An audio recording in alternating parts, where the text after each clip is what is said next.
केसरकर साहेब file पटकन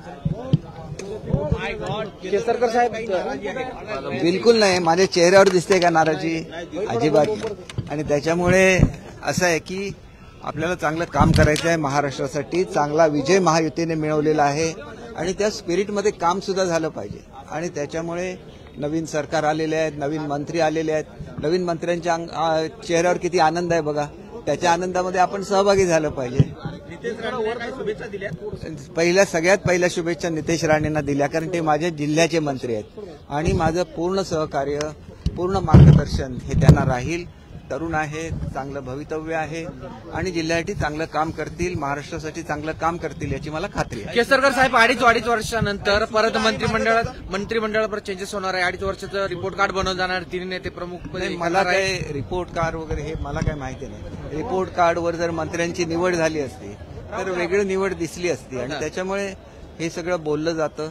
आणि ते बोलण्यामागे दुसरी एक उद्देश असा सुद्धा असतो की जे लोक मागे राहिलेत, खरं तर अनेक लोक जे एफिशियंट आहेत, मागे राहिलेले आहेत, त्यांना 2.5 वर्षानंतर संधी मिळेल याची मला खात्री आहे. कारण शिंदेसाहेब जसं सांगतात तसं वागतात, हे त्यांच्या स्वभावाचं वैशिष्ट्य राहिलेलं आहे. त्याच्यामुळे 2.5 वर्षानंतर जी लोक मागे राहिलेत, समजा काही लोक तरुण आहेत, त्यांना संधी नाही मिळाली, नाराज झाले, त्यांना सुद्धा लवकरच संधी मिळेल. आणि त्याच्यामुळे त्यांनी नाराज होऊ नये, पक्षामध्ये काम करावं, सरकारला पाठिंबा द्यावा आणि एक सरकार म्हणून आमदारांची सुद्धा भूमिका असते, ती भूमिका चांगल्या तऱ्हेने त्यांनी निभावावी. पक्षातले काही आमदार उघडपणे नाराजी व्यक्त करत आहेत, मीडियाशी बोलत आहेत, याच्यामुळे कुठेतरी पक्षातलं वातावरण बिघडतं असं वाटत नाही? कारण का बोंडेकरांनी प्रतिक्रिया दिली, प्रकाश सुर्वेंनी प्रतिक्रिया दिली आणि स्वाभाविक आहे त्यांची देखील काहीतरी नाराजी असेलच ना. त्यांनी संयम बाळगला पाहिजे. 2.5 वर्षानंतर आता जी तुम्ही नावं घेतलीत हे 100% मंत्री होणार आहेत. बघा, गोगावले साहेब मंत्री होणार होते, त्यांनी 2.5 वर्ष वाट बघितली, त्यांना चांगला निर्णय मिळाला, ते आनंदी आहेत.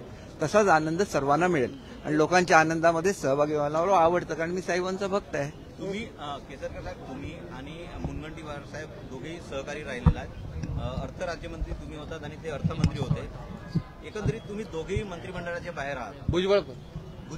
भुजबळ साहेब स्वतः तर राष्ट्रवादीचे अध्यक्षच होते, उपमुख्यमंत्री होते. एवढा मोठा मनुष्य बाहेर राहू शकतो तर कोणी बाहेर राहू शकतं ना. मुनगंटीवार साहेबांनी आज जे आपण जय जय महाराष्ट्र माझा गीत ऐकतो, हे त्यांचं ब्रेन चाइल्ड आहे की महाराष्ट्र गीत असलं पाहिजे. अनेक वर्षानंतर महाराष्ट्राला महाराष्ट्र गीत मिळालं. अतिशय चांगले असे ते एफिशियंट मंत्री होते, पण कदाचित त्यांच्यावर दुसरी जबाबदारी द्यायची असेल पक्षाला, त्याच्यामुळे त्यांना लांब ठेवलं असेल. भुजबळ साहेबांवर सुद्धा कदाचित मोठी जबाबदारी येणार असेल. आपण आज हे सांगू शकत नाही. भुजबळ साहेबांनी कुठे नाराजी दाखवली का? ते मॅच्युअर्ड पॉलिटिशियन आहेत, त्यांनी काही नाराजी दाखवलेली नाही.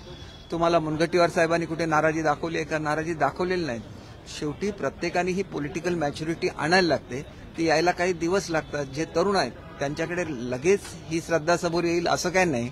आम्ही अनेक वर्ष काम करतो, अनेक उन्हाळे पावसाळे बघितलेले आहेत आणि त्याच्यामुळे मला निश्चितपणे वाटतं की मुख्यमंत्री महोदय, उपमुख्यमंत्री महोदयांना मोकळ्यापणे कारभार करायला मिळाला पाहिजे. तर आपण आनंदी राहिलं पाहिजे, त्यांच्याबरोबर राहिलं पाहिजे.